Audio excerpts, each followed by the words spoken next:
इसी बीच बड़ी खबर आपको बता दें, दिल्ली में ईडी की छापेमारी की खबर, 12 ठिकानों पर छापेमारी की खबर। केजरीवाल के निजी सचिव विभव कुमार के यहां पर रेड पड़ी है। शलभ कुमार जल बोर्ड के पूर्व मेंबर के यहां पर भी रेड पड़ी है। कुल मिलाकर ये 12 ठिकाने बताए जा रहे हैं जहां पर ईडी की टीम पहुंची है, लगातार छापेमारी कर रही है। आप नेताओं के घर पर ईडी की रेड पड़ रही है। आप नेताओं की मुश्किलें भी यहां पर बढ़ती हुई दिख रही है, क्योंकि एक एक करके ईडी की टीम 12 ठिकानों पर पहुंच रही है।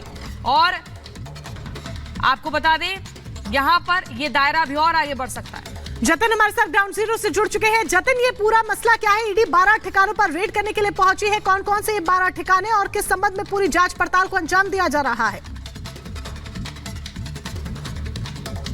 आज बिल्कुल देखिए, मनी लॉन्ड्रिंग का ये पूरा मामला बताया जा रहा है। पीएमएलए के तहत ईडी ने इस मामले में जो एफआईआर है वो दर्ज की थी और बताया जा रहा है कि तकरीबन 12 लोकेशंस पर ईडी अभी रेड कर रही है, जिसमें विभव का नाम शामिल है, जो कि अरविंद केजरीवाल के पर्सनल सेक्रेटरी हैं। साथ ही जल बोर्ड के जो मेंबर रह चुके हैं शुलभ, उनके यहाँ पर जो है वो रेड कंडक्ट की जा रही है। और इसी तरीके से तकरीबन 12 ऐसी लोकेशन है जहां पर रेड कर रही है। हालांकि इनिशियली ईडी का ये कहना है कि ये अभी तक एक्साइज पॉलिसी से जुड़ा मामला नहीं है, बल्कि एक दूसरा मामला है जिसमें करोड़ों रुपए की ट्रांजैक्शन की गई है। और जिस तरीके से जल बोर्ड के पूर्व मेंबर को लेकर उनके घर पर रेड की जा रही है, तो संभवतः इस बात के क्या ज्यादा लगाए जा रहे हैं कि जल बोर्ड के किसी घोटाले को लेकर ईडी ने इन्वेस्टिगेशन शुरू की थी और उसी इन्वेस्टिगेशन को देखते हुए अब ये रेड जो है वो की जा रही है। हालांकि सोर्सेज का ये भी कहना है कि पीएमएलए मनी लॉन्ड्रिंग के चलते ये पूरी इन्वेस्टिगेशन ईडी कंडक्ट कर रही है। हालांकि इसकी टाइमलाइन पर जब आप देखेंगे तो अभी कुछ देर बाद आतिशी ईडी पर एक बड़ा खुलासा करने वाली है, लेकिन उससे पहले ईडी ने तकरीबन 12 लोकेशंस पर रेड की है। हालांकि सोर्सेज का ये कहना है कि ईडी सिर्फ अपनी इन्वेस्टिगेशन कर रही है, कौन सी पार्टी क्या एलिगेशन उनके ऊपर लगा रही है इसके ऊपर ईडी की तरफ से कोई भी स्टेटमेंट अभी नहीं है। लेकिन ईडी का इतना बिल्कुल कहना है कि तकरीबन 12 ऐसी लोकेशन है दिल्ली में जहां पर रेड की जा रही है। लेकिन सबसे महत्वपूर्ण इसमें यह है कि अरविंद केजरीवाल के जो पर्सनल सेक्रेटरी है या यूं कह लीजिए सचिव है, जो उनके पर्सनल सचिव है वैभव, उनके घर पर रेड की जा रही है। वैभव कुमार के ऊपर बड़ी जिम्मेदारी है, वही अरविंद केजरीवाल का पूरा जो काम है उसको देखते हैं। लेकिन आपसे ये भी समझना हम चाहेंगे कि 12 जगहों पर, 12 ठिकानों पर ईडी की टीम पहुंच रही छापेमारी के लिए, लेकिन क्या सवाल जवाब भी होंगे या जिन जगहों पर पहुंच रही है वहां जो मिलता है उनको अपने साथ लेकर जाएगी, ऐसी भी कोई जानकारी? आज बिल्कुल देखिए, अभी बहुत जल्दी होगा किसी भी कंक्लूजन पर पहुंचना है, लेकिन ईडी की टीम यहां पर पहुंचे तो जाहिर सी बात है कि वहां पर सर्च ऑपरेशन किया जाएगा।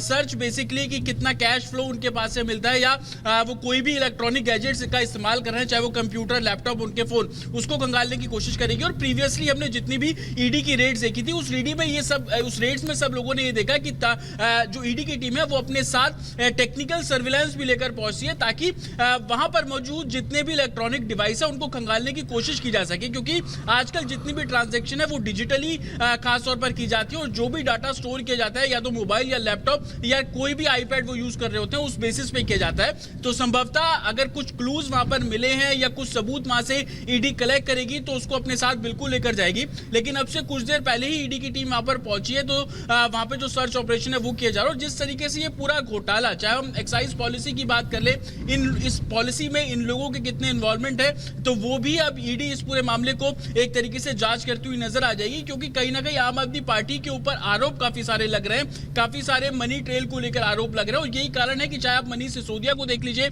संजय सिंह को देख लीजिए, उनको जमानत नहीं मिल पा रही है, कोर्ट से राहत नहीं मिल पा रही है। लेकिन ईडी का साफ तौर पर कहना है कि उनके पास जितनी भी फाइंडिंग्स अभी तक हो रही है, जितने लोगों के वो स्टेटमेंट ले रहे हैं, उन स्टेटमेंट के आधार पर जो कार्रवाई है वो साफ तौर पर की जा रही है। और उसी स्टेटमेंट को देखते हुए तमाम जो काम है वो साफ तौर पर ईडी करती हुई नजर आ रही है। और यही वजह है कि ईडी का जो सर्च ऑपरेशन लगातार बन रहा है। इस खबर पर हमारी नजर बनी रहेगी छोटे से ब्रेक के साथ।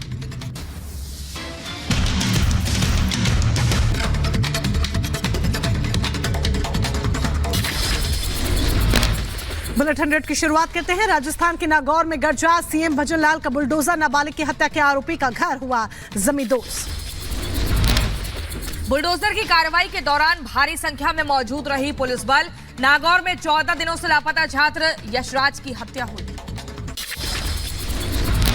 दिल्ली सरकार में मंत्री आतिशी ने किया बड़ा खुलासा करने का दावा। सोशल मीडिया एक्स पर लिखा, सुबह 10 बजे ईडी पर करूंगी विस्फोटक खुलासा।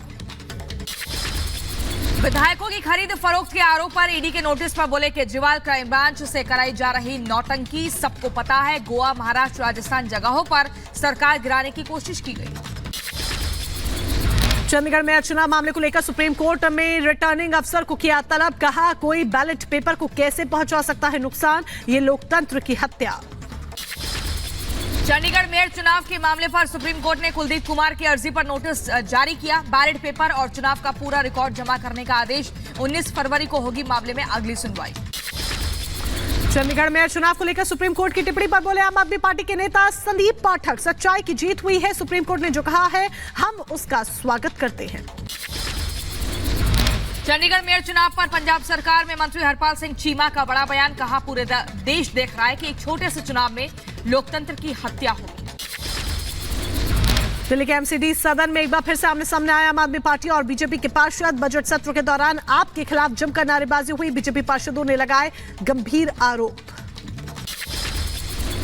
उत्तराखंड विधानसभा में आज पेश होगा यूनिफॉर्म सिविल कोड बिल। सदन में विधेयक पेश होने के बाद चर्चा होगी।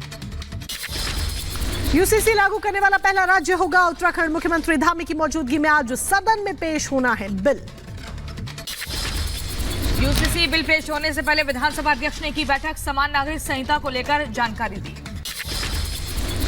यूसीसी पर उत्तराखंड के सीएम पुष्कर सिंह धामी का बयान, समान नागरिक संहिता का लंबे समय से था इंतजार, उत्तराखंड पर टिकी पूरे देश की नजर।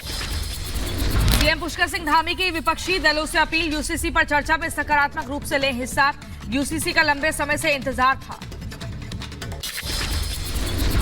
समान नागरिक संहिता यूसीसी जिसकी लंबे समय से हम सबको प्रतीक्षा थी, तो बहुत जल्दी हमारी सबकी जो प्रतीक्षा है वो समाप्त हो रही है। ज्ञानवापी परिसर में भक्तों के आने का सिलसिला जारी, तहखाने की पूजा कर रहे श्रद्धालु। भक्तों को लेकर सुरक्षा के पुख्ता इंतजाम।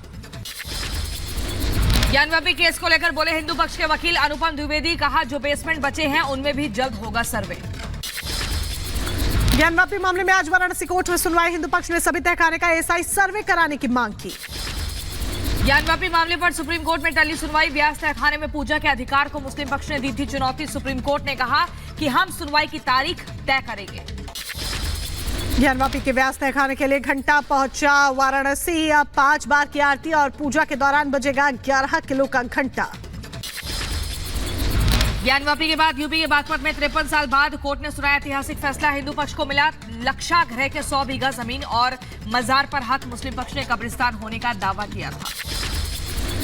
संघ प्रमुख मोहन भागवत ने 22 जनवरी को रामलला की प्राण प्रतिष्ठा को बताया सबसे साहसिक काम।